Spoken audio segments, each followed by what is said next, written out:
Hello दोस्तों, आज हम रिचार्ज 2 पे इसका रिव्यू करने वाले हैं, रियल लाइफ फेक। चलिए स्क्रीन पर चलते हैं, आपको वो दिखाते हैं। तो इस रिचार्ज का अभी हम पोस्टमार्टम करते हैं। अलाउ हमारा अलाउ कर देते हैं। उसके बाद आप एक नंबर वेरीफाई कर देना है।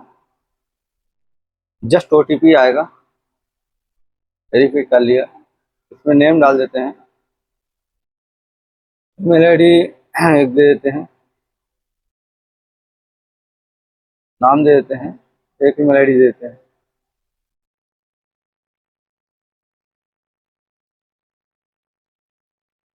और सेव कर देते हैं डिटेल्स। सक्सेसफुली हो गया हमारा। अभी देख सकते हैं ऐसा इंटरफेस दिखता है इसमें। जो कि बिल पेमेंट के ऐसा शो नहीं किया है। यहाँ पे देख सकते हो, ऊपर में देख सकते हो सब दिया गया है, कंटेक्ट किया। अभी यहाँ पे एड मनी का दिया गया है।